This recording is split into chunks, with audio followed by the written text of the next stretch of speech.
Hello everyone, welcome back to my YouTube channel. ఈరోజు నేను మీకు ఈ వీడియోలో నేను మా వారు కలిసి సూర్యాపేటకి హైవేలో ఉన్న ఫీస్ట్ రెస్టారెంట్కి ఇద్దరం కలిసి వెళ్తున్నాం అనమాట. సో అక్కడ నేనైతే ఫస్ట్ టైం, తనైతే చాలాసార్లు వెళ్ళారంట. సో అక్కడ ఫుడ్ ఎలా ఉంది, చాలా ఐటమ్స్, ఎన్ని ఐటమ్స్ పెట్టారనేది నేను చూపిద్దామని అనుకుంటున్నాను. యూట్యూబ్లో చాలామంది చూసుంటారు, బట్ పర్సనల్గా ఎక్స్పీరియన్స్ చేయడం అనేది వేరు కదా. సో ఇవాళ రేపు అయితే అంతా సోషల్ మీడియా అయిపోయింది. మనం ఏ ప్లేస్లో ఉన్నా ఈ ప్లేస్కి నియర్ బై ఏ రెస్టారెంట్ బాగుంటుంది, ఎక్కడ ఫుడ్ బాగుంటుందని చూసుకొని వెళ్ళడం అనేది ఉంది. దాంట్లో మా వారైతే ఖచ్చితంగా ఎక్కడికి వెళ్ళినా కూడా నియర్ బై ఏ ప్లేస్ బాగుంటుందో చూసి వెతుక్కుంటూ మరి అక్కడికి వెళ్ళి తింటూ ఉంటారనమాట. సో మీకు కమింగ్ ఫుడ్ వ్లాగ్స్ కూడా బాగానే వస్తాయని నేను అనుకుంటున్నాను. చూద్దాం ఎలా ఉంటుందో. సో ఈ రెస్టారెంట్లో మేము ఫస్ట్ స్టార్ట్ చేసాము sugar cane juice and banana milk shake నేను తాగను, బనానా నేను తినని చెప్పేసి అది కూడా మా వారికి ఇచ్చేసాను అనమాట. అండ్ నెక్స్ట్ వచ్చేసరికి గారె, పూర్ణము అండ్ రవ్వ మ్యాంగో పులిహోర, నువ్వుల కారం రైస్ అండ్ కొబ్బరిది అదేదో వేశారు. అండ్ ఒక పొంగనము, ఆ పూర్ణంలోకి నెయ్యి వేసుకొని తినాలని చెప్పారు. అది కూడా చాలా బాగుంది. ఈ రవ్వ మ్యాంగో పికిల్ పులిహోర కూడా నాకు చాలా బాగా నచ్చింది.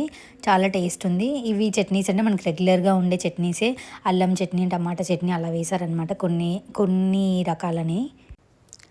ఈ చట్నీస్లోకి అయితే మిల్లెట్ దోశ ఒకటి వేశారు. ఆ మిల్లెట్ దోశలోకి ఆ చట్నీస్ అనేది నేను టేస్ట్ చేశాను.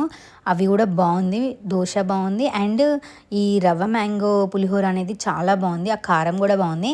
అండ్ ఇంకొకటి కోకోనట్ హల్వా అని చెప్పేసి ఇచ్చారు. అదైతే అస్సలు బాగాలేదు, నాకు అసలు నచ్చలేదు. అండ్ ఇప్పుడు సర్వ్ చేస్తున్నది పొంగల్ అనమాట. ఈ పొంగల్లో బెల్లం వేసేసుకొని అండ్ మనకి నెయ్యి ఇచ్చారు. ఆ నెయ్యి ఈ మూడు కలుపుకొని తింటే బాగుంటుంది అన్నారు. ఎలా బాగుంటుందా అని ఒక ముద్ద అయితే నేను టేస్ట్ చేశాను. చాలా బాగుంది. ఇక్కడున్న ఐటమ్స్లలో నాకు బాగా పర్సనల్గా నచ్చింది ఇదే ఐటమ్ అనమాట. టేస్ట్ చేసేటప్పుడు అంత నెయ్యి అన్నట్టు అనుకున్నా కానీ అదే చాలా బాగుంది. అండ్ ఇంకొకటి ఇప్పుడు ఈ ఐటమ్ అయితే గుమ్మడికాయ స్ట్రాబెర్రీ హల్వా అనమాట. అది కూడా చాలా బాగుంది, చాలా అంటే చాలా బాగుంది. ఇక్కడ ఐటమ్స్ అన్నీ కూడా బాగున్నాయి. కాకపోతే నేను వెజిటేబుల్ కర్రీస్లో అయితే ఎక్కువ ట్రై చేయలేదు. ఆ క్యాబేజ్ ఒకటే బాగుంది, నాకు ఆ క్యాబేజ్ నచ్చే దాంతో రైస్ తినేసాను. ఈ స్వీట్స్ కానివ్వండి, చట్నీస్ కానివ్వండి, అన్నీ కూడా ఒక 32 వెరైటీస్ అనేది మనకి సర్వ్ చేశారు. ఆ 32 వెరైటీస్లో కూడా అన్నీ బాగున్నాయి. కొంచెం కొంచెం తిన్నా మనకి కడుపు నిండిపోతుంది, అలా ఉందన్నమాట. అంత బాగుంది. ఇంకా వెజ్ కర్రీస్కి వచ్చేస్తే మనకి పప్పు, కాకరకాయ, క్యాబేజీ, తోటకూర లివర్ కర్రీ అంట. అది కూడా కొంచెం ఓకే ఓకే ఓకే అన్నట్టుగా ఉంది. మనం వెజ్ జోలికి అంతగానం పోం కాబట్టి అన్ని వెరైటీస్ అనేవి మనకి అంత నోటికి ఏమంటారు రుచికరంగా ఏది తగలలేదనమాట. ఇంకా ఈ పొళ్ళు, కారం పొడి, కంది పొడి, ఇంకోటి ఏదో పొడి, ఆ పొళ్ళు కూడా నేను ఏది ట్రై చేయలేదు. మా వారైతే అన్నీ ప్రతి ఒక్కటి ట్రై చేశారు. తన ప్లేట్ కూడా చూద్దామని అనుకున్నా కానీ ఇది తీసేసరికి మనకు అయిపోయింది టైం అనేది. పేరుకి 32 వెరైటీస్ అని మనం అనుకుంటాం, ఏదో తినేసేయాలి అది ఇది అని అనుకుంటాం కానివ్వండి. ఇవి ఫస్ట్ స్వీట్స్ తినేసరికి సగం కడుపు నిండిపోతుంది మనకి. ఇంకా మనం రైస్లోకి వచ్చేసరికి ఏది కూడా టేస్ట్ చేయలేం. నేనైతే పప్పు కూడా నాకు నచ్చలే అక్కడ. ఆ క్యాబేజీ ఒక్కటే బాగుంది. అసలు నేను క్యాబేజీ తినను, కాకపోతే అక్కడ బాగుందని చెప్పేసి తిన్నాను అనమాట. ఇది నేను చూపిస్తున్నదే అది తోటకూర లివర్ సంథింగ్ ఏదో అన్నారు, అదనమాట.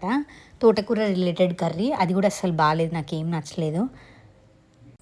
అండ్ లాస్ట్లో జున్ను ఇచ్చారు. జున్ను ఈజ్ ఆల్ టైమ్ ఫేవరెట్ అనమాట ఐటమ్ నాకు. సో జున్ను అండ్ సేమియా పాయసం, ఆ రెండైతే తినేసాను అనమాట. ఈ ఫుడ్లో అయితే ఈ స్వీట్స్ అయితే బాగానే ఉన్నాయి. Thank you for watching.